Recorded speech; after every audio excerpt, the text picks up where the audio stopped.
Hey everyone, Magic Sword here, and we're not going to waste too much time. Go ahead and watch the last video if you want the other Demon Hunter cards, but this one is all about card draw, because remember, that's what the quest line is about. So, starting us off, a sigil that might actually see play. At the start of your next turn, draw a card and reduce its cost by 1. This is very powerful, because one of the issues with the quest line early on is that you just kind of don't have enough mana to really draw that many cards in a turn, right? So, you see your hand on turn 3, you have to draw 3 more cards with 3 mana. That's probably not going to happen. But if you draw a card using last turn's mana instead, you might be getting somewhere, right? So that's kind of what the idea of this sigil is. I think, using, that's the idea with any secret, any sigil. Spend this turn's mana for bigger pound for pound bonus the following turn or on subsequent turns otherwise. And that's always been the design of secrets and, by extension, sigils. So I think that this really enables that quest. The one downside, of course, being like, you should probably make sure you're able to complete it right then, right?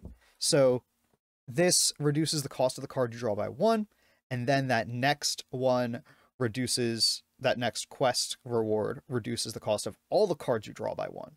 So you have 4 cards reduced by 1, and then one of those 4 reduced by an additional 1 for 2, right? That is pretty huge, especially in terms of, like, let's say you got your demon sight, right? And you just drew 2 for free, right? Because all your cards in hand are cheap, you dump them all out, draw 2 for free, right? This is potentially very powerful, just in general too. I know it'll be good in questline. That's my bet. I bet it'll be good in questline, but I think it might be good in general too, in a more value-oriented Demon Hunter, right? Probably OTK Demon Hunter wants this, right? Being able to cheat out your combo pieces. We talked about that last time, or even your draw. A 5-mana skull is still really powerful, right? So I think there's a lot to unpack with this card, and probably stuff I'm not even seeing yet, but definitely good in questline, definitely good in OTK. That's my bet. So our next card draw related card is Lion's Frenzy, right? So this is a 3-mana 0/2, and you're looking at that like, what do you mean? It's 3-mana 0/2. But it has attack equal to the number of cards you've drawn this turn, right? And as we established, Demon Hunter can set itself up to draw a lot of cards in a turn, right? So let's say it's turn 4. You play Lion's Frenzy, you play Sigil of Alacrity. And you know what? You get punished for it. You take some damage because you did nothing to affect the board that turn. But next turn, you have a 2/2 weapon, and you're unleashing hell on your opponent, right? You are just drawing and drawing and drawing until you have like a 5/2 weapon, right?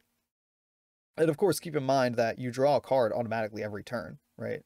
Just like we have to keep that in mind for the quest, you should also keep it in mind for Lion's Frenzy, right? This is at minimum a 1/2, and realistically, it can be a 3/2 pretty easily, and even bigger on if you're using your resources smartly, right? It can easily be a 4/2 or a 5/2.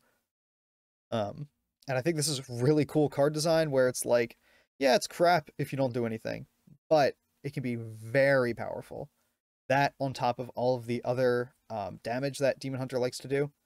I wouldn't be surprised if there's some sort of Demon Hunter that ignores the quest, ignores all the other new mechanics we get, and it's just like, I'm gonna Lion's Frenzy, and then draw a bunch of cards, and then cast a bunch of attack boosting cards, and cave your skull in.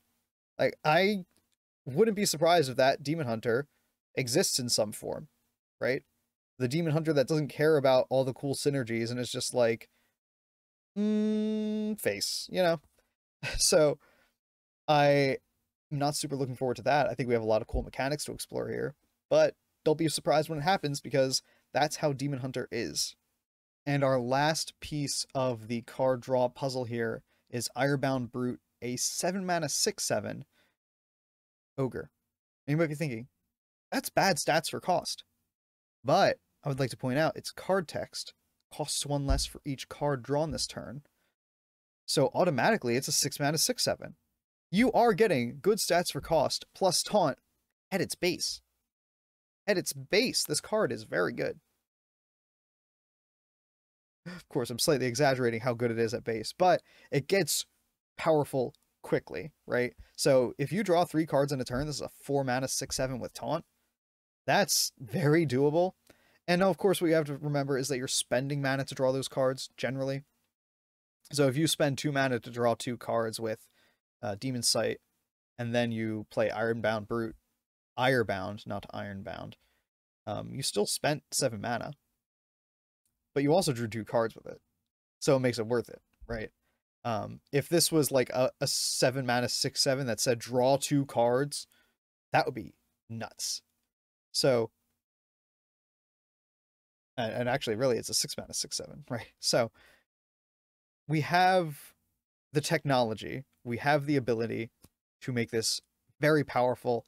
And I think if the quest works, if this card draw sort of stuff works, this is that mid-range fat body that you need to just slap down to protect your face that that deck needs, right? Like we will earn the respect of our opponents with good stats for cost, right? And that is it for card draw Demon Hunter. Of course, with card draw, there's sort of an implication of hand size, so you might want to play around with some of those new hand size mechanics we have in the neutral set here. I'm inclined to believe that those aren't as good, because just as quickly as you're drawing cards in Demon Hunter, you are dumping them from your hand, right? So that's my initial concern. Maybe you want the Baker to help with restoration, although you do run a lot of lifesteal, hence the OTK being about, you know, burning your opponent with Il'gynoth, right? I will say that I think card draw is looking pretty promising. There isn't too much in the way of like synergy cards with card draw. It's just the ones that we have right in front of us here. But I will add that Demon Hunter is just real good at drawing cards anyway. Your game plan is generally just like draw a bunch of cards. So they kind of slot in naturally. And because there are so few of them, they kind of bump the power level on them a little bit. So I have a good feeling about these cards just in Demon Hunter in general, even if it doesn't become, you know, sort of like a standout archetype. I have a feeling it's going to feel a lot like Demon Hunter in general does, which is to say there's just a lot of cheating.